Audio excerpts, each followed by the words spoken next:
Pues muy buenas tardes España, buenas noches y yo diría buenos días tardes o buenas tardes México y más en concreto Jalapa. Muy Jalapa, buenas tardes. Veracruz. Sí. ¿Qué tal, Eduardo? Muy Hola, buenas. chicos, muchas gracias. Gracias por estar aquí. Muchas gracias por invitar. Hombre, yo tenía muchísimas ganas de hablar contigo, tenía muchísimas ganas de hablar contigo. De hecho, estábamos comentándolo justo antes de empezar la sesión, el directo, ¿no? Que la verdad que yo con mi formación tan cognitivo-conductual siempre me gusta explorar otras corrientes porque aprendes muchísimo. Y en este caso, pues si además exploras otras corrientes de psicología con un músico y que además con un músico con una trayectoria en ansiedad escénica, que es precisamente una de las cosas que a mí me gusta trabajar, pues muchísimo mejor. Bueno, voy a presentarte un poco para el público español, porque el público mexicano te conocerá segurísimo, segurísimo. Entonces, para el público español, que también te conoce, voy a explicarlo para los que no te conocen. Bueno, pues Eduardo Carlos Juárez me mandó un dossier que yo, la verdad que dije, yo tengo que extractarlo, porque si leo ya simplemente leyendo un octavo de lo que me mandaste, estaríamos aquí media hora y tenemos media hora, porque además tenemos que comentar que hoy pillamos a Eduardo en ese momento en el que un músico solista está pues totalmente concentrado porque tiene un concierto. ¿En cuánto tiempo? ¿En 3 horas? En Tres tres horas, horas, en en tres tres horas horas tienes un seguidos, concierto. en la página de Facebook de Orquesta Filarmónica de Jalapa voy a tocar el concierto 4 de Mozart para violín en vivo. Con lo cual ya estás, pues eso, en capilla, preparándote y mentalizándote. Bueno, voy a presentarte Sí, gracias. para todos los que no te dan. Bueno, licenciado de música por la Universidad Veracruzana, en la especialidad de violín. En esta misma universidad estudiaste dirección de orquesta. Desde 2006 es el primer violín de la Sinfónica de Jalapa y director de la Orquesta Filarmónica también de esta misma localidad, de Jalapa. Varias invitaciones internacionales para dirigir orquestas sinfónicas en Corea del Sur, Honduras, después fuiste elegido por la Joven Orquesta de las Américas, haciendo giras en Venezuela, Colombia, Argentina, China. Y desde 2015, pues estás centrado en hacer una labor educativa con esta orquesta filarmónica y aparte, pues haciendo lo que llaman misiones educacionales, que después me explicarás qué son, en la Joven Orquesta de las Américas, ¿no? Y además que hete aquí por donde yo enlacé con Eduardo Carlos, finalizó pues sus estudios de maestría en psicoterapia Gestalt con además una tesis muy concreta, que es acerca de la ansiedad escénica. Entonces, bueno, con todos estos conocimientos del doctor Eduardo, que me decía, no me llames doctor Eduardo, llámame Edu nada más, ¿eh? Que de hecho además es una de las cosas que yo, te lo comentaba, digo yo, bueno, nosotros aquí en España lo de tratarte de usted, hablamos de usted a las personas mayores y sé que vosotros ahí en México pues tenéis bastante costumbre de utilizar el usted. Pero bueno, Claro, yo sí. hoy voy a tratarte de Edu, si me lo permites, ¿eh? Sí, sí, claro, por favor, por favor. Vale. Mira, vamos a empezar desde el principio. Y la primera pregunta que te quería hacer es, oye, ¿cómo empezaste en la música? ¿Porque esto qué fue? ¿Tenías alguna historia familiar? ¿Había música en casa? ¿Algún familiar tenía ya conocimientos de música y empezaste ahí? ¿O fue algo nuevo para ti, para toda tu familia? No, soy el primer músico de mi familia, ningún anterior miembro era músico y yo nací en Alto Tonga, Veracruz, que es un pueblo de la sierra del estado. Entonces mis papás, como yo tengo 4 hermanos, 3 mayores y uno menor, pues bueno, los 3 mayores ya tenían que estudiar la universidad, entonces mis papás deciden que nos mudemos a la capital del estado de Veracruz, que es Jalapa, Ujú. y mi mamá, al buscarme una actividad en la tarde, encontró violín. Obviamente nosotros no sabíamos que, bueno, yo no sabía ni mis papás que nos estábamos mudando a la capital cultural de México. Ah, Hay sí. mucha actividad musical, cultural, artística en Jalapa.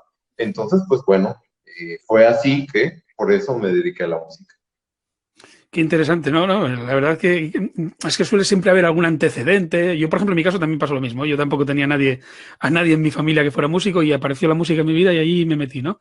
Eh, y después, porque empezamos con la música, pero ¿y esa unión de la música con la psicoterapia que haces, que me parece que sobrevino un poco más adelante cuando ya estabas, pues quizás como solista empezando a tocar? Claro, sí, la carrera de música aquí en Jalapa es de 10 años. Ujú. Entonces, más o menos como al quinto yo empecé a tener mucha ansiedad escénica, mucha ansiedad escénica. Eh, eh, Empecé a ir a terapia, porque eso es lo que me recomendaron a una compañera que quiero mucho, ya iba a terapia. ahí descubrí que en realidad la ansiedad escénica encubre problemas personales mucho más profundos, pero no se me quitaba y no se me quitaba. Bueno, no es que se me quite, ¿no? Entonces dije, bueno, aquí hay algo, ¿no? Algo mucho más profundo. Entonces, leyendo, siguiendo los consejos de mi terapeuta, dije, bueno, pues me gustaría ser terapeuta para buscar mucho más esa raíz. Y bueno, hago un examen de admisión a la maestría en psicoterapia. Y bueno, pues a base de estudiar, de leer, pues bueno, me aceptan. Cuando busco un tema de tesis, digo, bueno, ¿cómo puedo unir la música con la psicoterapia? Pues con la ansiedad escénica. Y entonces hago una tesis sobre ansiedad escénica en músicos violinistas, en la que correlaciono los niveles de autoestima con los de ansiedad escénica. Y la tesis comprueba que ante más autoestima, menos ansiedad escénica, y al revés. Es decir, son niveles que se correlacionan inversamente proporcionales. Y bueno, así fue. Y ahora creo que estás trabajando, ¿no? Precisamente utilizas tus conocimientos en psicoterapia Gestalt con pues los alumnos, los músicos que están en la Filarmónica, ¿no? Me parece que haces un trabajo educacional también ahí, ¿no? Sí, sí, seguramente con los pacientes, los clientes que tengo, ocupo también los de mis amigos, que es el doctor Guillermo Dalia, el maestro Fermín Galduf, el maestro Mauricio Weintraub, y todo lo que esté a mi alcance lo ocupo para. Interesantísimo. Además, acabas de nombrar pues nada, pues a los maestros, de verdad. Las vacas sagradas. Exactamente. Bueno, hombre, sé que a Guillermo, por ejemplo, esto de llamarlo vacas sagradas. No, Yo por Dios, sé, no. por eso lo digo. Sí, lo he dicho es para fastidiar, ¿no? Porque Guillermo, todo lo que sea esto de hacerte divo y todas estas cosas lo lleva muy mal. Pero bueno. Mira, siguiendo y ya metiéndonos un poco en lo que es la parte de terapia gestal. Y voy muy rápido hoy. Hoy teníamos pensado hacer una hora, pero bueno, precisamente por esto, porque Edu tiene que prepararse y además sé que, no sé si escucháis, de vez en cuando se escucha un violín de fondo, pues está, su esposa está ahora trabajando por cuerdas, haciendo los últimos recuerdos que se hacen justo antes del concierto, que es en 3 horas, ¿no? Entonces tampoco le quiero ocupar mucho tiempo, vamos a tener media hora nada más y quiero ya ir como muy, muy concretito, ¿no? Vale. Y como va a ser muy concretito, y precisamente una de las cosas que dice la terapia Gestalt es trabajar el aquí y el ahora. Fíjate, y una de las cosas que leí de la terapia Gestalt es que fomenta, ayuda mucho a la creatividad. ¿Cómo ayuda la terapia Gestalt a la creatividad? ¿Cómo lo enfoca? La psicología Gestalt es una psicología que, pues bueno, empieza en el siglo XIX en Alemania. Es una psicología principalmente de percepción. Es decir, la psicología Gestalt, si tú tienes, por ejemplo, vemos tu imagen, ahí está, tienes un micrófono, tienes un objeto blanco, estás vestido de una camisa. Entonces, el objeto que a mí me llama la atención sería la figura. Por ejemplo, a mí me llama la atención una figurita, algo que tienes en el fondo que es medio naranja. No sé qué. Es como una especie de celo, una cinta de celo. Perfecto. Entonces, para mí, esa sería la figura y todo lo demás sería el fondo. En Gestalt de eso se trata. Pero, por ejemplo, si alguien, el público que nos está viendo, podrían decir, no, pues a mí me agrada la camisa que trae Chus. Entonces, para esa persona, esa sería la figura y lo demás sería el fondo. Entonces, ese es un concepto básico en Gestalt, porque hace la diferencia entre figura-fondo, que entonces la psicoterapia y el creador de la psicoterapia Gestalt, que fue Fritz Perls, que también fue psicoanalista en un principio, entonces dice, puedo tomar esta cuestión de la percepción, pero para la cuestión de la terapia. Es decir, que hablándolo directamente en músicos, cuando estoy tocando una obra de Mozart, ¿cuál es mi figura? Mi figura es que voy a triunfar, que me van a aplaudir, o mi figura es, por ejemplo, que voy a disfrutar la tonalidad de re mayor porque Mozart lo escribió para divertirme. Entonces, esa sería como el cambio de figura y fondo, porque realmente cuando el paciente viene con ansiedad escénica o con otras problemáticas, el paciente viene enfocado en otras cosas, en la técnica o en qué van a decir los demás. Y entonces la terapia gestal sería, entonces, oye, cámbiate. Primero, pon el foco en que eres humano. fundamentalmente eres humano. Eso es algo que dice mucho Guillermo Daliel y Mauricio Weintraub en sus libros. El músico está sobreidentificado con la profesión. Entonces, si algo pasa en mi actividad como músico, pienso que tiene mucho peso. Sin embargo, pues es como cualquier otra cosa que haga, ¿no?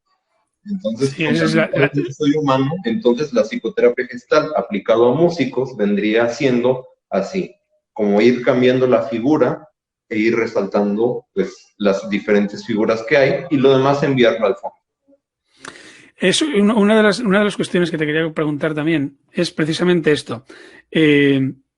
¿Qué te encuentras cuando estás tratando con clientes en terapia gestal? Porque, pues, por ejemplo, nosotros encontramos pues, de todo tipo de cosas, ¿no?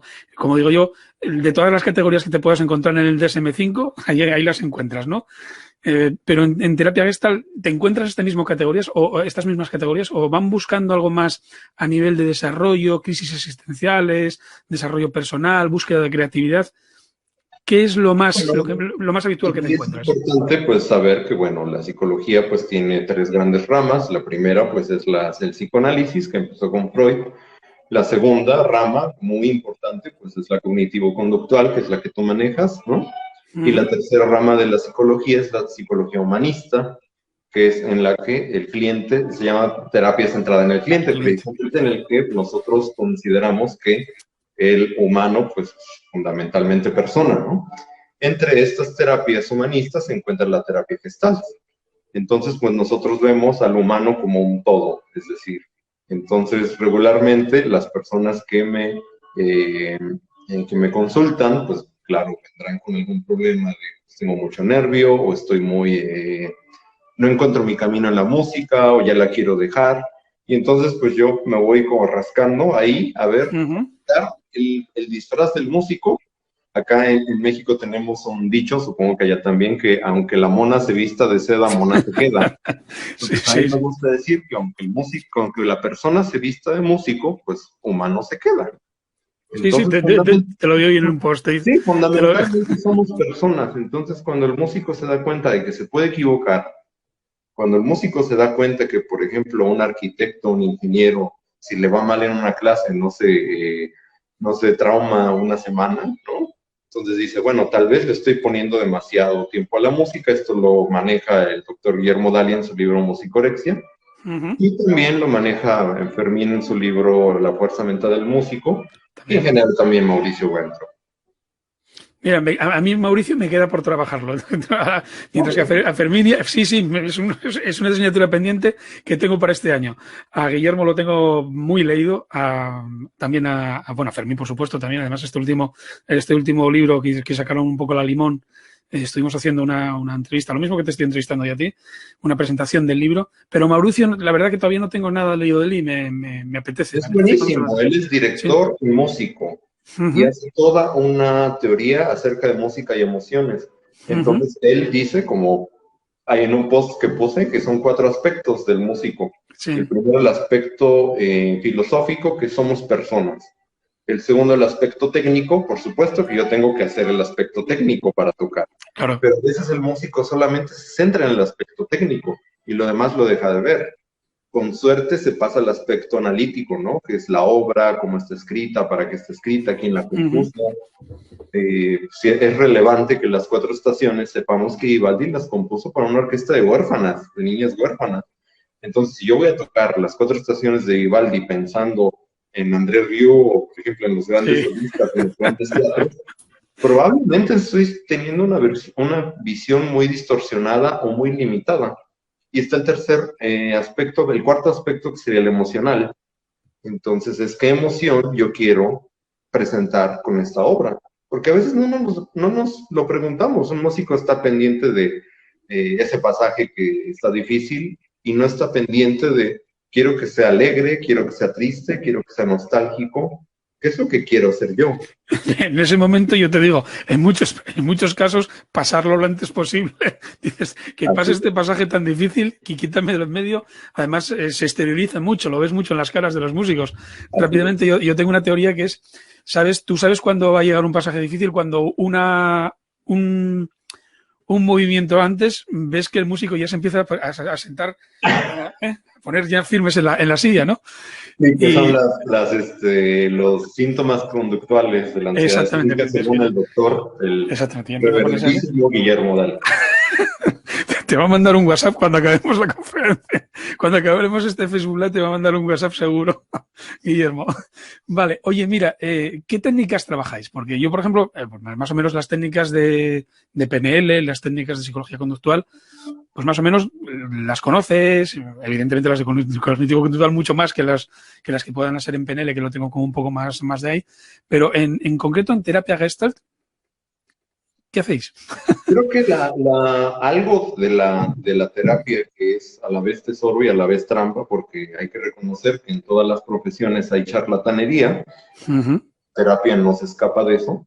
La terapia Gestalt, pues como tú sabes, Fritz Perls estuvo en Alemania, después viajó a Sudáfrica, donde hizo bastantes teorías, después estuvo en Japón, pero finalmente se radicó en Estados Unidos.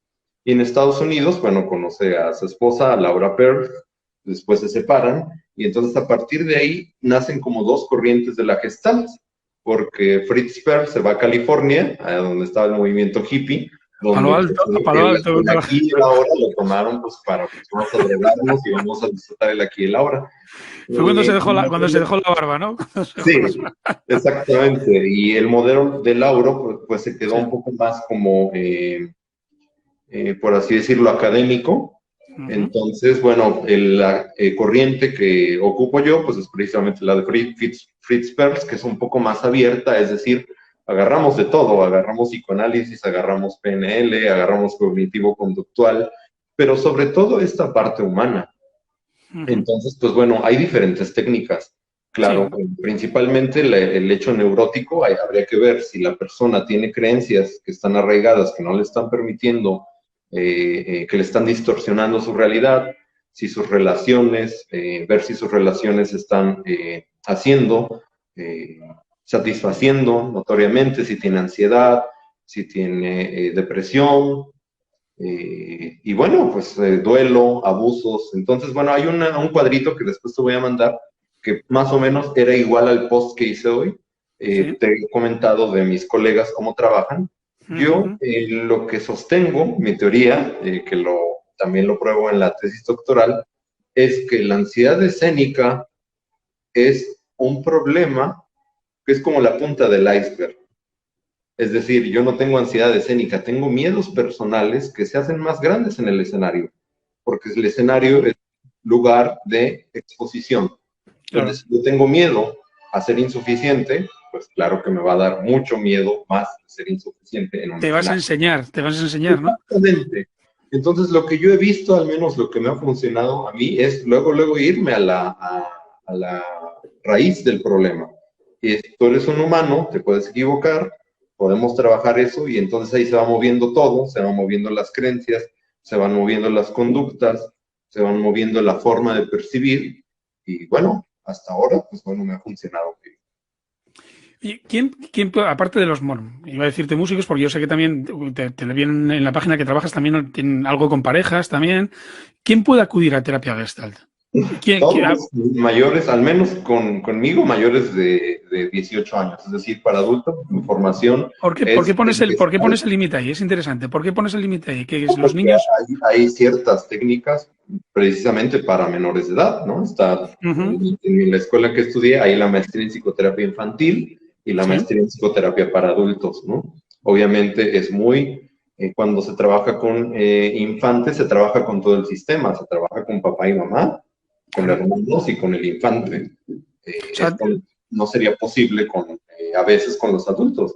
De hecho, un enfoque también sistémico, entiendo, de todo como a nivel de como un grupo de trabajo, porque había leído también que todo el enfoque lo hacéis a nivel de cuerpo, mente, alma, o sea, todo un enfoque conjunto, holístico, ¿no? Lo que se llama holístico, sí, y aquí es donde te digo que la terapia Gestalt, pues bueno, claro que es muy flexible en ese sentido. Esto ha hecho que, bueno, pues ahora como dicen, pues cualquier persona se vuelva psicoterapeuta Gestalt, y yo no puedo entender, ¿no? Pero bueno, pues creo que en cualquier profesión hay la charlatanería, Y lo que yo siempre les digo a las personas, pues bueno, cuando voy con un especialista de medicina, pues lo hago por recomendación. Entonces, pues yo no iría con cualquier persona a tratarme, ¿no? Iría recomendado. Claro. Y sí, lo que más me recomienda son las redes, son los posts. La verdad que, mira, empecé a seguirte hace poco y me está sorprendiendo porque son posts muy certeros, además son muy simpáticos. Debo decirte que Claro. me causan mucha gracia, son posts muy frescos, no es, no sé, no, son muy frescos y muy atractivos de escuchar, ¿no? Mira, acabo de poner aquí un cartelito por si acaso alguien nos quiere hacer preguntas. Nos quedan 10 minutos y quiero aprovechar, quiero hacer como 3 preguntas nada más, pero quiero dejar un hueco de 5 minutos por si acaso hay alguien que quiera preguntarnos algo. Y mira, ¿por qué un músico, que es la siguiente pregunta, un músico en concreto debería de ir a terapia Gestalt? Bueno, creo que cualquier persona debe ir a pero la pregunta es muy concreta, no te me salgas. La pregunta es muy concreta y va orientada hacia los músicos. Un músico, imagínate, pues entiendo que en el problema de ansiedad escénica, perfecto. En problema de creatividad también. Pero ¿qué más ayuda en la terapia Gestalt a un músico? ¿En qué más le podría ayudar? En eso precisamente, en que se considere persona primero. Yo pienso que esa es la cuestión, que un músico se tienen en WhatsApp como, por ejemplo, María Viola. Exactamente, se Juan identifica. Piano. Entonces me quito mi identidad, ¿no? Pienso Totalmente. que música es todo. Entonces creo que ese sería, al menos lo que ha funcionado con mis consultantes, es quítate el disfraz de músico. Ahí tenlo, ocúpalo cuando seas músico, ahí sí ocúpalo. Pero no te lo lleves a la cama con tu esposa.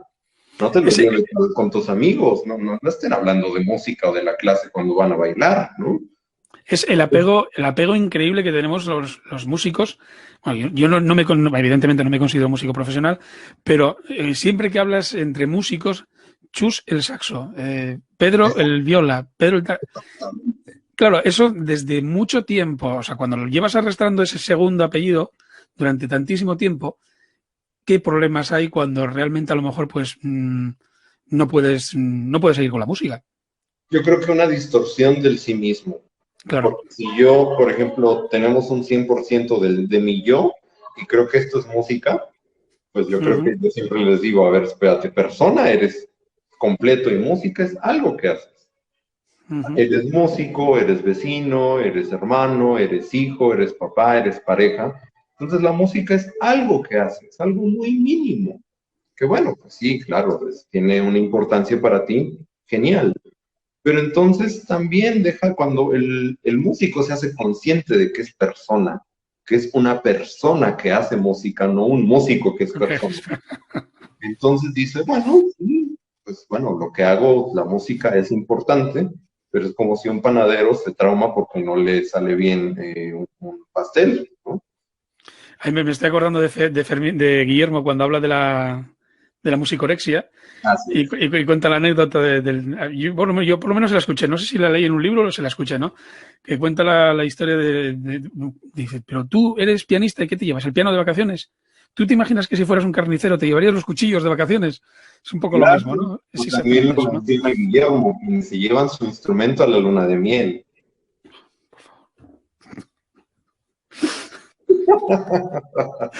Bueno, no vamos a seguir por ahí. Oye, ya enfocándonos un poco en lo que en una de las cuestiones que es ahora mismo lo que está en vigor, que además yo quería publicitarlo bastante porque me parece muy interesante. ¿Cómo crees que nos está afectando toda esta historia de la pandemia, los confinamientos, la infraexposición de los músicos al escenario, la falta de contacto? ¿Cómo crees que nos está afectando? Porque yo creo que vamos a salir en general, a nivel general de toda la población bastante afectada, pero en concreto los músicos creo que vamos a sentirlo también de una manera muy especial. No sé qué opinas. Pues yo lo he visto al revés, porque bueno, el público que yo atiendo son jóvenes, 20, 15, 30 años. Sí. Entonces, estos músicos están en la generación de las redes sociales. Claro. Entonces, el pánico ahora es virtual. Entonces, tienen mucho pánico de tocar enfrente de su celular, de subir un video a la red. En general, pues bueno, cuando tú me decías poco exponerse, bueno, Sí. al menos en el público que atiendes al revés, ahora se sienten más expuestos. No, lo que pasa es que, cuidado con eso, porque yo, por ejemplo, yo pienso que es una exposición muy controlada, porque tú cuando publicas algo en la red no estás tocándolo, siempre te vas a mostrar la mejor cara. ¿Me explico? Vas a Bueno, mostrar la ahí mejor habría, grabación, habría que preguntarles a tus claro, pacientes, porque claro, bueno, hay varios niveles de exposición y bueno, hay claro, claro, varias claro. series juveniles en Netflix, por ejemplo, que hablan esto de las redes sociales, es también todo un tema, ¿no? Pero es como también a veces el joven se identifica tanto con su figura de red social que esto Claro. de subir un video pareciera inocente, pero de verdad que tiene un poder tremendo. Yo he dado clases de Zoom, doy clases en Zoom, ¿no? Sí, Y los músicos experimentan igual o más el pánico sí, escénico. sí, sí, por Están supuesto. en su casa porque saben que ahí está conectado fulano de tal, fulano de tal. Entonces, al menos así lo he visto, ¿no? Yo creo que nos agarró desprevenidos a todos. Y bueno, en base a pues mi filosofía de intervención, pues es bueno, si querías una idea más clara de que no solamente eres músico o de que no solamente de música vas a vivir, pues ya te llegó la hora, ¿no? Entonces Exactamente. hay que hacer más cosas. Sobre todo hay que flexibilizarse porque el músico es muy centrado en eso. Flexibilizarse y mira, yo escuchaba ayer, estaba escuchando también otro Facebook Live de unos compañeros, una psicóloga y un profesor de tuba de aquí de España, en concreto de la ciudad donde vivo yo, en Gijón, en Asturias, y hablaban precisamente eso, de flexibilidad en entornos inciertos. Y es que ahora mismo la incertidumbre es un tema que hay que manejar, porque evidentemente no sé, antes podíamos hacer una planificación de, bueno, yo dentro de 2 meses voy a estar aquí, dentro de 3 meses estoy aquí y tengo este concierto no sé cuándo. Lidiar con esa incertidumbre y con la frustración que te produce el que lo que tú tienes planificado no se produzca, o sea, no se lleve a cabo, eso también hay que tener herramientas para ello. Oye, que se me va el tiempo, que te quedan 4 minutos, nos quedan 4 minutos y quiero que me hables de este segundo seminario internacional de psicología de la actividad musical, que ya se está desarrollando desde el viernes pasado. Cuéntame un poco, ¿cómo surge esto y cómo surge la idea de montar este tipo de seminario y dónde Esto estamos? surgió cuando me dicen en mi maestría tienes que hacer una tesis y yo, ¿qué es eso?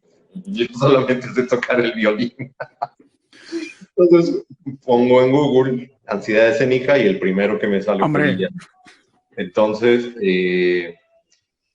contacto a Guillermo, tardó como 2 años en responderme porque no usa mucho las redes. Y le dije, hola, se está metiendo, se está metiendo. Cada vez se sí, lo yo hace más. sé, la estamos convenciendo, ¿no? Exactamente. Y bueno, tuvimos una videollamada, después él me pasa el contacto de Mauricio, ellos ya Uh tenían -huh. tiempo haciendo un seminario en Valencia y en Uh Buenos -huh. Aires, entonces pues así yo creo que me quisieron unir a su grupo, ¿no? Y después pues bueno, conocí a Fermín Uh -huh. y acordamos pues hacer un seminario en cada ciudad de nosotros, ¿no? Qué interesante. Esto fue desde hace 3 años, ya hicimos uno en España, ya hicimos otro en Buenos Aires, ya hicimos uno en Jalapa, y bueno, con esta oportunidad de la pandemia, pues bueno, decidimos hacer un seminario internacional online, que pues ustedes pueden inscribirse, así que ustedes pueden agregarme a mis redes sociales con @Eduardo Carlos Juárez, algo en todas menos en Tinder. Sí me pueden encontrar en todas las redes sociales, @Eduardo Carlos Juárez, o Sí. mándenme un WhatsApp, solamente ahí agréguenle el +521, que es la clave de México, más Uh -huh. 521 2281 30 35 Sí, 79. no sé si estás viendo el rótulo que estoy Sí, poniendo por sí, debajo. ahí está. Solamente Ahí le falta está. el +521. Vale. Uh -huh. Bueno, ahí pueden, por un módico precio, en realidad es un precio muy accesible, es el precio de una clase. Ni siquiera, de verdad. Es muy, muy, muy, Bueno, muy. al menos acá Vamos. sí, al menos acá en México sí. No, para las ponencias que yo estoy viendo y para lo que hay programado en esta semana, del 20 al 27, la verdad que todos los músicos, yo diría, debería de ser obligatorio por lo menos verlo para saber de qué estamos hablando. Para Claro, saber, y son pues 6 claro, clases en las que claro. ella se llevó una a cabo, que fue preparación de recitales con Fermín, Oh, música y emociones con Guillermo, perdón, con Mauricio. Mañana va a ser estrés crónico en músicos. El miércoles, cómo ser un músico exitoso con un servidor. El uh -huh. jueves, emociones y música. Y cerramos con el reverendísimo doctor Guillermo Dalia para cerrar este seminario el próximo sábado. Le deben de estar picando las orejas a Guillermo. Yo sé. Bueno, pues oye, mira, te voy a dejar porque nos queda un minuto y yo te quería dar muchísimas gracias, Eduardo.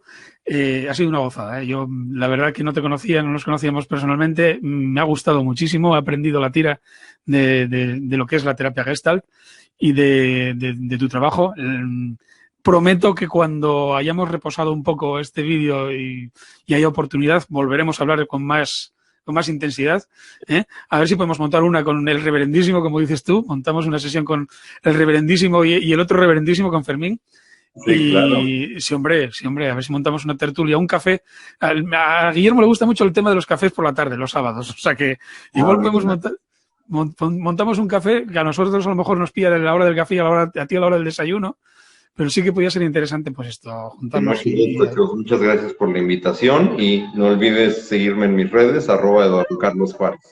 Exactamente, muchísimas gracias. Oye, y que salga el concierto, voy a decir una palabra que en México no va a sonar muy mal, aquí en España ya nos estamos acostumbrando a ella, pero es lo que se suele decir. Nosotros solemos decir mucha mierda, o sea que te, que te vaya muy bien el concierto. Muchas gracias. Venga, un saludo. Hasta luego, Eduardo. Gracias.